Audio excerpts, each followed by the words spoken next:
నా కొడుకు తప్పు చేస్తే 100% శిక్ష పడాల్సిందే. ఇట్లా అన్నావా?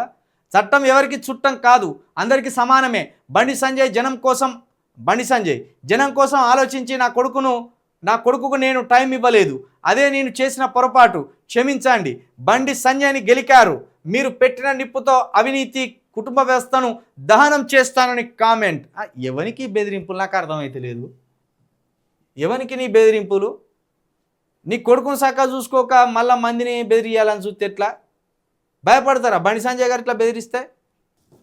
నా కొడుకు శిక్ష 100% పడాల్సిందే. ఇలా నా కొడుకు ఒక రకమైన చట్టం, ఇంకో వ్యక్తికి ఇంకో రకమైన చట్టం ఉండాలని కోరుకునే వ్యక్తి బండి సంజయ్ గారు. సమాజంలో చట్టం ఎవరికి చుట్టం కాదు, సమాజంలో చట్టం అందరికీ సమానమైన విషయాన్ని ఇవాళ నేను స్పష్టం చేస్తున్నా. ఇవాళ మీరే మీ మనిషి ఆలోచించి, మీ కుటుంబ వ్యక్తి ఆలోచించి, నా కొడుకుకు టైం ఇవ్వలేదన్నా, నా కొడుకుతో మాట్లాడలేదన్నా. ఇవాళ అదే నా కొడుకును ఒక క్రిమినల్ లెక్క సమాజంలో చూపెట్టే ప్రయత్నం చేస్తే ఒక తండ్రి ఎట్లా భరిస్తారో ఒక్కసారి ఆలోచించురన్నా. నా కొడుకు ఇచ్చారు, నేనేం తప్పు చేయలేనా? మేము ఫ్రెండ్స్ ఉన్నానా? మేము తప్పు చేయలే, కలిసి ఉన్నాం, ఇలా విడిపోయినాం. నేను ఏ తప్పు చేయలే, నిజాయితీగా బయటికి వస్తా చెప్పి అలా నా కొడుకు ఎప్పటికీ నేను సమర్థిస్తున్నానన్నా. తప్పు ఎవరు చేస్తా కూడా నా కొడుకైనా సరే ఎవడైనా సరే చట్టం ముందు సమానులే. నా కొడుకు తప్పు చేస్తే తప్పకుండా నా కొడుకు శిక్ష 100% పడాల్సిందే. ఇలా నా కొడుకు ఒక రకమైన చట్టం, ఇంకో వ్యక్తికి ఇంకో రకమైన చట్టం ఉండాలని కోరుకునే వ్యక్తి బండి సంజయ్ గారు. సమాజంలో చట్టం ఎవరికి చుట్టం కాదు, సమాజంలో చట్టం అందరికీ సమానమైన విషయాన్ని ఇవాళ నేను స్పష్టం చేస్తున్నా. ఇవాళ మీకు మా భార్య ఉద్యోగం చేస్తుంది బ్యాంకులో ఉద్యోగం చేస్తే నేను అడిగిన, ఎందుకు లీవ్ పెట్టామమ్మా అని అడిగిన.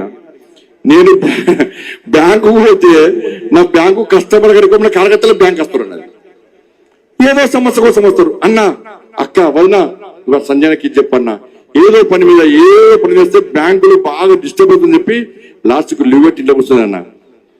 ఇలా కార్యకర్తలందరూ నాకంటే ఎక్కువ నా భార్య దగ్గర పోతారు. వదిన పెళ్లి ఉంది, తృణమో ప్రణమో సాయం చేస్తుంది ఉంటాయి. వదిన బర్త్డే ఉంది, తృణమో ప్రణమో సాయం చేస్తుంది. వదిన హాస్పిటల్ ఉన్నాం. ఇంత సెంటిమెంట్ ఎందుకు రాజేయాలని చూస్తాను?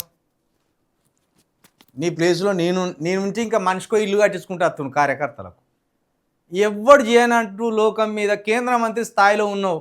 ఏం చేసినావు కరీంనగర్కు నీకు ఓట్లు వేసిన వాళ్ళకి ఏం చేసినావు? తృణమో ప్రాణమో అంటే నువ్వు తృణమో ప్రాణమో సంపాదించుకున్నావు. మరి ఈ ఎమోషనల్ మాటలు ఎందుకు? నువ్వు పోయింది హనుమంతుని శోభయాత్రకు పోయినావు. హనుమంతుల వారి శోభయాత్రకు పోయి నా భార్య బ్యాంకు జాబుకు లీవ్ పెట్టింది, కార్యకర్తలు ఎక్కువ వస్తున్నారు, నా కొడుకు టైం ఇవ్వలే. మరి అందరు పొలిటికల్ లీడర్లు కూడా వాళ్ళ కొడుకులకు టైం ఇచ్చే పరిస్థితి ఉండదు. అందరు పొలిటికల్ లీడర్లు అర్ధరాత్రుల వరకు ప్రజల్లోనే ఉంటారు, ప్రజల సమస్యల చుట్టే తిరుగుతుంటారు. సమాజంలో పొలిటికల్ లీడర్గా అడుగుపెట్టిన తర్వాత సమాజమే తన కుటుంబంగా బతుకుతుంటారు.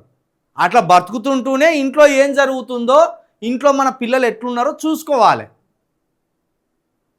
మీరే సమాజంలో తిరిగినట్టు, మీరే ప్రజలను తన కుటుంబంగా చూసినట్టు ఈ ఎమోషనల్ మాటలు ఎందుకు? ఈ ఎమోషనల్ ట్రాప్ ఎందుకు? ఈ ఎమోషనల్ గేమ్ ఎందుకు? బండి సంజయ్ గారు డే 1 మీ కొడుకు మీద ఎఫ్ఐఆర్ అయినప్పుడు ఒకటే మాట, ఇదే మాట, నా కొడుకు తప్పు చేస్తే నా కొడుకు శిక్ష పడవలసిందే అని ఒకే ఒక మాటతోటి ఆ రోజు మీరు క్లారిటీ ఇస్తే ఇంత రచ్చ ఉండదు. ఇంతవరకు మీరు స్టేజీలెక్కి ఎమోషనల్ గేమ్స్ ఆడవలసిన పని ఉండకపోవు, ఈ ఎమోషనల్ ట్రాప్కి అవకాశం ఉండకపోవు. వస్తారు, నువ్వు కేంద్ర మంత్రి అయినా వస్తారు నీ ఇంటికి, నేను కేంద్ర మంత్రి అయినా నా ఇంటికి వస్తారు.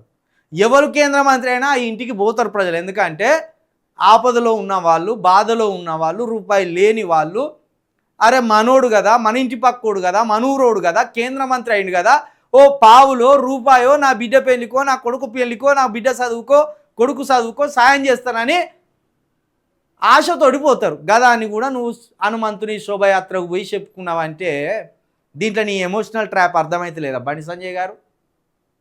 అక్కడున్న ప్రజలను, అక్కడికి వచ్చిన యువకులను, అక్కడికి వచ్చిన ఆ భక్తులను అందరినీ ఎమోషనల్ ట్రాప్ చేసి, అయ్యో మా బండి సంజయ్ అన్న మొత్తం ప్రజల కోసమే బతికిండు, ప్రజలకే పంచి పెడతాండు ఆస్తులు అని వాళ్ళు భ్రమపడాలా? ఇవి కాదు బండి సంజయ్ గారు. మీ కొడుకు తప్పు చేయలేదని మీరెంత అనుకుంటున్నారో మేము కూడా అట్నే అనుకుంటాం. కానీ అది కోర్టుకు పోయినాక, కోర్టు తీర్పు ఇచ్చినాక మీ కొడుకు దగ్గరకు వచ్చి మేమే పూలదండలు ఎత్తాం.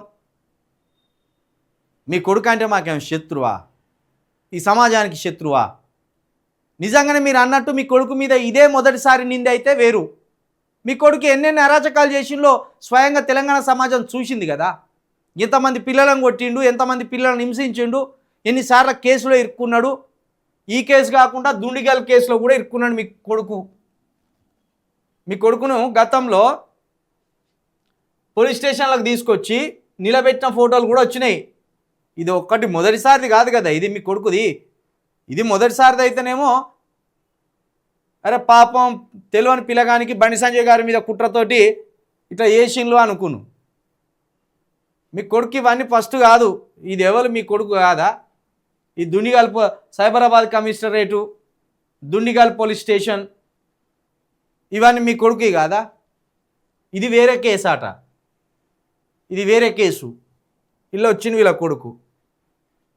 ఏది మరి ఆ అబ్బాయిలను కొట్టిన విషయమో లేకపోతే ఇంకే విషయమో ఇది కానీ ఇట్లా తీసుకొచ్చింది. కాబట్టి మీ కొడుకుకి ఇదే ఫస్ట్ సారి అనుకోకుండా ఒక అమ్మాయితోటి ఆ ఫోక్సోలో ఇరుక్కున్నారంటే కాస్త అటు ఇటు ఆలోచించేవాళ్ళు ప్రజలు.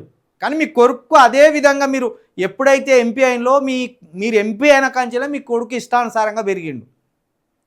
సరే మీరు అన్న దాంట్లో కొంత అటో ఇటో ఉన్నది. కుటుంబానికి సమయం ఇవ్వలేకపోయినా అంటే ఎవ్వరు ఇవ్వలేరు. మాలాంటి వాళ్ళమే కుటుంబానికి సమయాన్ని ఇవ్వలేకపోతున్నాం. మా సొంత ఇంటికి పోయేస్తేనే ఒక అర్ధ గంట కూడా కూర్చోలేని పరిస్థితి ఉంటుంది. మరి కేంద్ర మంత్రిగా ఉన్నప్పుడు ఇక మీరు ఇంకా ఉంటుంది, 24 గంటలు కూడా సరిపోదు. కాబట్టి మీరు ఇవన్నీ మాట్లాడే బదులు, ఈ ఎమోషనల్ మాటలకు గురి చేసే బదులు నిజాన్ని బయటపడేదాకా మీ అధికార బలాన్ని ప్రయోగించకుండా మీరు చూస్తూ ఉండండి. అప్పుడు నిజాయితీ ఎవరి వైపు ఉన్నదో తెలుస్తుంది.